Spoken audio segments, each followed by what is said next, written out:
First of all, glad to be here. Happy Thanksgiving to everyone. Quick review.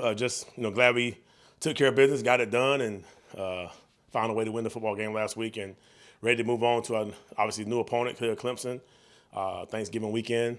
Excited about it. Obviously, there are a couple more games left and more story to write about this team, but 11 games in, how would you, I guess, I don't want to say write the story, but how would you describe your defense and where they're at to this point in the season? Yes, just describing our defense right now, just a bunch of guys who decided to come back and really play for each other. Easily last year some things could have changed, and a domino effect didn't start of guys leaving and stuff like that, led by Boogie, Tonka, TJ. Those guys have just decided to let's come back and have a great year. I think just being consistent and guys having fun this year. I can see guys, just having a lot of fun and at practice and at games, joking with coaches, picking on coaches. Just we found a way to keep this thing fun. So I think that's been the most important thing that I've seen besides some of the things that are on the field for sure. When you look at the tape of Clemson and you watch Klubnik and his dual skill abilities, you've kind of faced that in practice every day. So having Lenoris and having to defend him in practice, how might that help you in preparing for what Klubnik can do? Yes, obviously, Cade has been, obviously he's a much improved quarterback.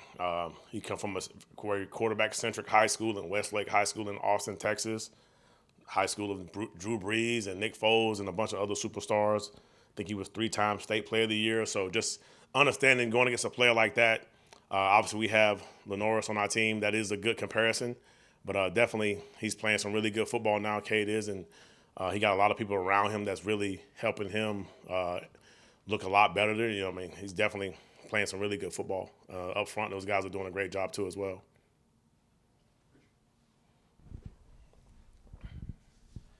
Looking at what Clemson does on offense, there seems like there's a lot of similarities in the run game to what Missouri does as far as the types of runs. Mm-hmm. Kyle said on yesterday that one of the secrets to improving would be the point of attack. Mm-hmm. Is when you look at the film as a coach, what do you see? Well, this is like my 12th time going against Clemson as a player. 4 games at NC State, 4 games here. Obviously, they've never lacked offensive production. So things that we see on tape is obviously them. They have really good tight ends between Jake, OP Henry, and then they also have Sapp. They have really good tight ends. The tight end room is really good. The running backs between Maffa and 26 are really, really productive. They do a great job of spreading the ball around to their receivers.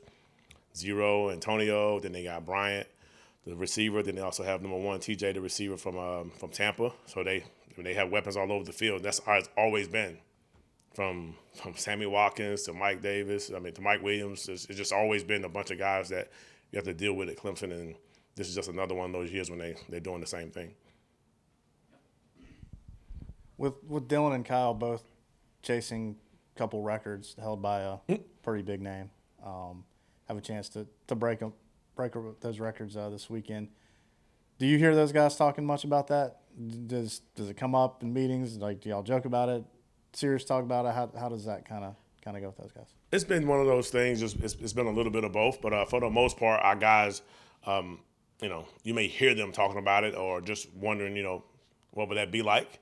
But I think they're really focusing on trying to make sure that we do a good job against their O-line and keeping Cade in the pocket, making sure he doesn't get outside the pocket. He's very dangerous whenever he's moving around and making plays. And, it's kind of like our quarterback that we've seen. He broke some sacks and scrambled and throw 45-yard passes down the field. So we understand what we're facing. So, obviously you want to continue the production that we have and keep it going and just make sure we're playing smart football and understand who we're facing is how you get things done, understanding your opponent.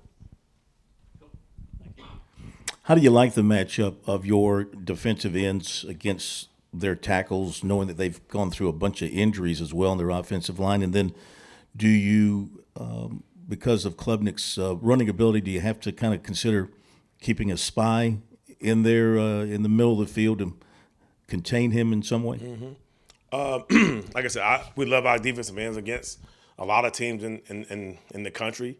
Our defensive line, they have a really good offensive line between the tackles Tristan and Blake, and they have Walker. Also, Ryan as center. They're all pretty good. They also have Marcus as a guard. But for the most part, our guys are looking forward to all those matchups. But Clemson is definitely, they have a couple guys banged up, but I'm pretty sure they'll be ready to go this weekend, like most guys will. I think just making sure that our guys understand who we're playing at quarterback, and it's really not about beating your one-on-one. It's also about understanding the type of quarterback you're facing. So you can beat your guy one-on-one, but if he steps up and runs for 15 yards, that's not beating your guy one-on-one. So our guys understand what we got to get done.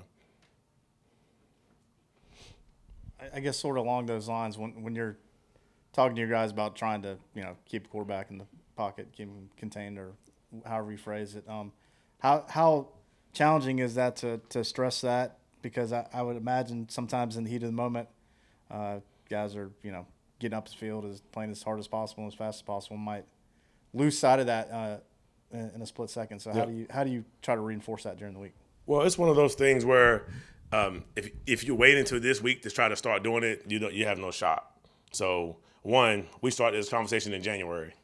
We've had NFL coaches come here and talk to us about pass rush. We've had pass rush specialists come and talk about pass rush. We've done everything. We've had multiple meetings, me, Coach Robinson, the D staff, Coach Lucas, along with everyone else, just talking about pass rush and how to work together.